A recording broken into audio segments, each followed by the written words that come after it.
compétition, je trouve que quand on parle à des entraîneurs qui ont des enfants de 10 ans, 11 ans, 12 ans, vous leur parlez du tennis professionnel, vous leur parlez des grands chelems, pour moi c'est trop long. Je trouve ça super que les enfants rêvent, en regardant la télé, en regardant les joueurs et tout ça, qui rêvent, ça, je trouve ça vraiment formidable.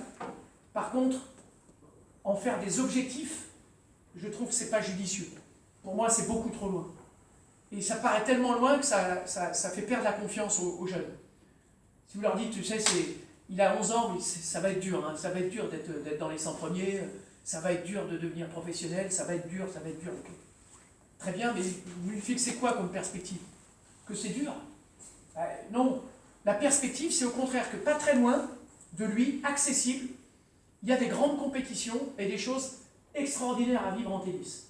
Alors s'il a 10 ans, ça peut être tard, ça peut être déjà les grands tournois, il y a peut-être la possibilité, si tu t'entraînes bien, d'aller jouer ce tournoi, qui est un tournoi fantastique. Moi, je suis allé pour la première fois cette année, c'est un championnat du monde des moins de 14 ans, c'est la fête, c'est bien organisé, il y a la télé, il y a tout ça. Pour un garçon de 10 ans ou une fille de 10 ans ou 11 ans, se dire, tiens, peut-être que si je joue bien, je vais faire les qualifs nationales ou les qualifs inter, ou peut-être je serai dans le tableau, c'est déjà un bel objectif qui les fait rêver, et qui peut déjà, mais c'est quelque chose d'accessible, dans un premier temps. Ensuite, il y a une deuxième chose qui peut les faire rêver derrière, et on a besoin de ça pour l'entraînement, pour la motivation, c'est les grands chelems juniors. On n'en parle pas assez. Mais je peux vous dire que quand vous entraînez des joueurs de 16 ans, de 15 ans, des joueuses de 15 ans qui sont performantes, elles ne sont pas très loin de pouvoir aller jouer ces tournois. Donc 15 ans, c'est jeune, hein. Là, cet après-midi, ce sont des 2006. 2005, là.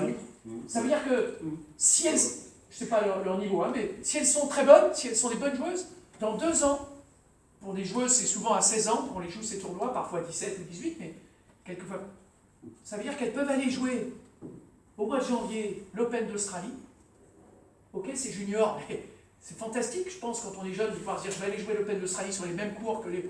Je vais aller jouer à Wimbledon sur le gazon anglais, je vais aller jouer à New York, l'US Open. Moi, déjà, si j'ai 15 ans, je me dis, ok, à l'entraînement le matin, je vais aller la chercher cette place dans ces tournois-là. Et ça, je trouve qu'il faut jouer là-dessus sur les petites catégories, parce que si vous leur dites que c'est dur d'être dans les 100 premiers mondiaux, tu vas galérer dans les futurs, ça va être compliqué, il faut aller jouer partout. Oui, ok, mais ça, ils ont le temps de découvrir ça. Mais aussi, leur dire que s'ils travaillent bien, s'ils s'entraînent bien, s'ils y mettent tout leur cœur et leur énergie, s'ils sont attentifs, voilà, et s'ils ont la volonté, la motivation, et s'ils travaillent, ils peuvent aller décrocher ça et aller vivre ça. Et même si ça ne fait pas après des grands joueurs, même s'ils ne gagnent pas les grands chelems juniors, dans leur vie d'homme ou de femme, ils auront vécu ça, et c'est fantastique. Les jeunes qui vivent les équipes de France, tu sais, Dominique, les équipes de France de moins de 12, ils ont le survêt de l'équipe de France, ou moins de 14, ou moins de 16, même si derrière ils ne deviennent pas des grands joueurs, on leur a permis quand même, on leur a donné un peu de rêve. C'est déjà fantastique.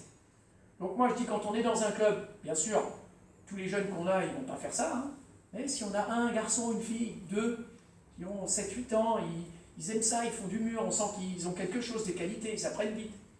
Mais ceux-là, essayons de regarder comment on peut faire en sorte qu'ils fassent un certain nombre de choses sur le plan physique, sur le plan tennis, sur le plan des matchs, pour qu'ils soient dans le coup. Tiens, ils font partie des meilleurs du comité, ils sont sur un rassemblement national, etc., etc.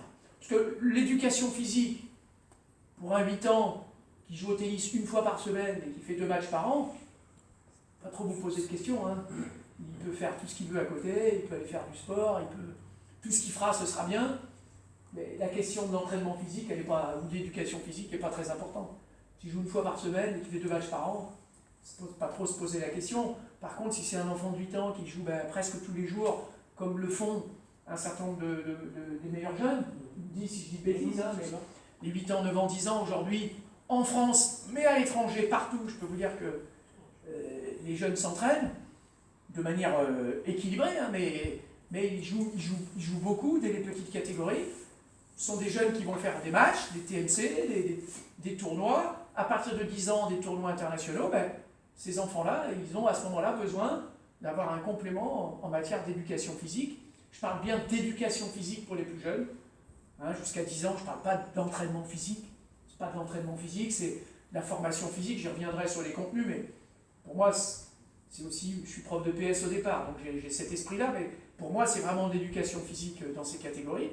Et ensuite, sur les 10-14 ans, ça va être de la préparation physique. On commence vraiment à rentrer dans le vif du sujet. Et à partir de 14 ans, là, c'est sûr, c'est de l'entraînement physique.